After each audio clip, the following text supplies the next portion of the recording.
on a larger scale. Mack, meetings going on in the Big 12, and obviously it's still a little bit of who's in, who's out, because it's just kind of a weird situation timeline-wise with Texas OU and then the 4 new schools and all of that. But, I mean, gosh, just today alone, I mean, there's the revenue figure, there's the hopes for a commissioner by, Big 12 media days and so on. But I guess we'll start with revenue. Obviously COVID took a hit out of everybody and took a bit of everybody's pie. But how did it feel to see the Big 12, see their revenue increase last season? Yeah, no, I think we were all extremely grateful to see the numbers. And of course, we're in the process of budget, and so we knew those numbers. But for us to be back on track and the projected numbers, and for us to continue to be in a healthy place when you think about the other 4 Power Fives. And so I think that I don't know, I left. It's interesting. So I left the meetings candidly really, really excited about the future of the Big 12, and that it is viable, and it will continue to be viable, and I certainly even think more viable than what it is today when we think about the 5 autonomous conferences or the 5 Power Five. The Big 12 is going to be strong, and it's going to be relevant. And so left Dallas extremely excited. And then on the other hand, I also left Dallas really frustrated. Really frustrated in terms of the state of college athletics and where we are and trying to navigate all of this. And I think what's most frustrating is there's not a lot of answers, at our fingertips. I appreciate the great work that the members of the Transformation Committee are doing, and obviously Dr. Livingstone, a part of that, Shane Lyons, the athletic director from West Virginia also. And so Big 12 has 2 representatives. And so, there's a lot of heavy lifting going on, but there's so much more to do, and just trying to figure out what membership levels are going to look like, and how we're going to, potentially, govern ourselves, what kind of new governance model. So there's a lot going on. And so I apologize for the long answer, but I am excited about the future of the Big 12. Well, Mack, we had Jamie Pollard on the show the other day, and you know him well. He's a very passionate individual, and we talk to you all the time. You talk to him. We've talked to other athletic directors. It seems like everybody wants similar things, but not the same exact things. And the devil's in the details, and that appears to be where these things are going off the tracks. Am I wrong there? Yeah, I think we all believe in the value of college athletics, and we get so distracted from it because of the money, quite frankly, and that's in many shapes and sizes, right? That's whether it's salaries, whether it's name, image, and likeness, whether it's Alston, whether all kinds of things. And fundamentally, we've got to find a way to get back to our foundation. I truly believe in the value of education, and that seems to just get lost in all of this. And when you think about the percentages of Americans that have a college education, and we're certainly providing that for many of our young people. Again, that just seems not to mean anything to anybody anymore. And so I think we need to go back. We need to go back to that. And then, how we navigate some of these other pieces, Paul, will be interesting. And, I think we're moving away from the days where the NCAA is going to navigate all of that because of antitrust.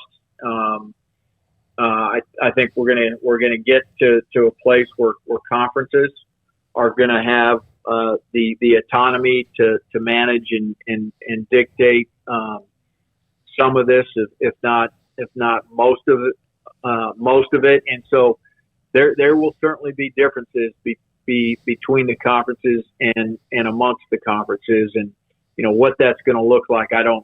Nobody knows it at this point in time, but I think if you fast forward a year from now, we'll certainly have a better idea. And so it's frustrating because there is a lot of commonality and there's a lot of shared vision in terms of what our core values are. But there's certainly just a lot of differences, even within the Power Five, let alone then the Group of Five and all Division I. And so how do you do that and make everybody feel good about it? And so that's the challenge. But hey, we'll find our way. Just because I'm frustrated today doesn't mean I'll be frustrated a year from now. We'll thread this needle and find the way. Mack, one of the hottest topics, I guess, in college circles over the last week or two has been the elimination of divisions for those who want to, change up their championship game format. Everybody given the option, the autonomy to be able to, crown their champion the way that they want to. With the Big 12 kind of in this weird transition, as I mentioned earlier, and so many other issues on your plate, how much was any of that discussed amongst the topics that you guys addressed? Yeah, and so we certainly talked in depth about football matters, football rules, etc. And when I mentioned that, right, transformation committee, modernization of rules, and so we talked about recruiting calendar and some other things in regards to football. We didn't dive deep, to be honest with you, into what the schedule will eventually look like, and whether or not the Big 12 will have divisions or one division. We've got that subcommittee, and it was really pushed to them, and obviously I'm fortunate and blessed to serve on that. But when we were out in Phoenix for spring meetings, that that hadn't passed, it hadn't gone through the D1 Council, and now that it has officially, we'll get to work on it and see what one division looks like, what that model looks like, versus what two divisions looks like. And again, right now we're just focused on the 23 football season and the 24 football season. Right. Whatever we do in 23-24 doesn't mean that that's exactly the way we're going to do it in 25. And I think, when we think about 25 and beyond, it's now 12 teams, it's new television partners, it's how many are in the CFP, is it 12? And so all of those, I think, will have a factor in terms of what conference schedule and whether it's one or two divisions beginning in 25 and beyond. How much do you have interest in what the other conferences would do, or any kind of uniformity when it comes to, a committee that seems to boil things down very basically? And if yours was determined to be somehow less than in their minds, would wind up having you out, like it happened with Baylor and TCU at the very beginning of the CFP. Do you look at, what is the ACC doing? What is the SEC, the Big Ten, or do you just have to focus on you guys and that? Yeah, I mean, I won't speak for the other four conferences, but I think, we certainly, have an idea and are interested in the other four. We're making the sausage when we're in those meetings and we're having conversation and discussion. It's 90% on what truly is best for the Big 12. And as you can imagine, that's probably harder than normal right now, because we're going to be, we truly believe that we're going to be starting, a year from now, July 1 of 2023, we're going to be a conference of 14, and, and two members are going to be moving out. And so what's really best for the Big 12 when you've got 4 coming in and 2 moving out? And so, that complicates it a little bit.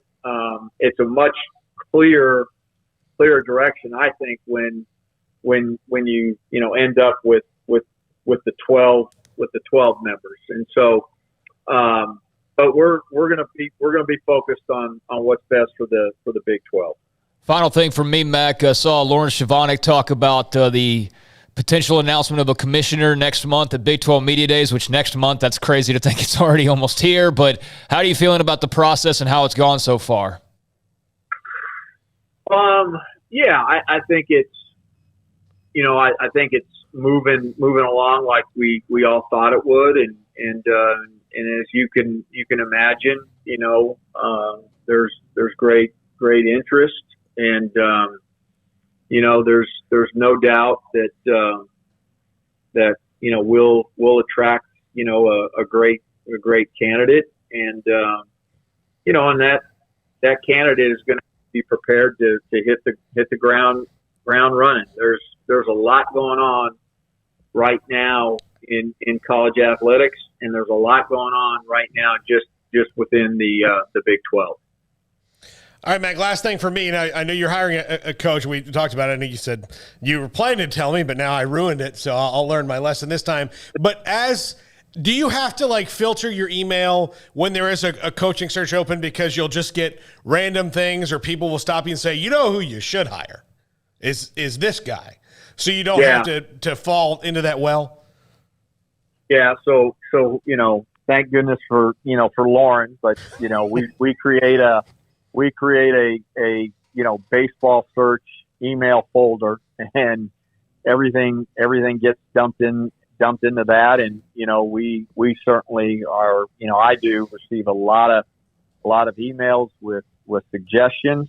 Quite frankly, some of them are good suggestions and some of them aren't so good. So and certainly text messages and all of that. And so we navigate and filter through that, right? And then we obviously have a starting place for us, just people that we're interested in. And as you could imagine, there's people on our list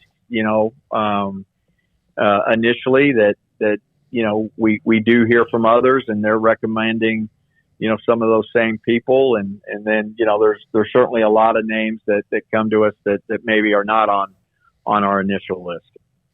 Mack Rhoades, Baylor Director of Athletics. Mac, thanks so much for joining us, and I hope that we raised the level today without Smokey. It was a much smoother, more efficient show. I don't know why, but it was. So appreciate you both. Have a great week. All right, thanks, Mac. We'll talk to you soon. It's Mack Rhoades, Baylor Director of Athletics. I had to let him get a dig in at the end. Had to. Well, I mean, you should hear us when we talk on the phone before the segment. But he said a lot there, Craig. He said a lot.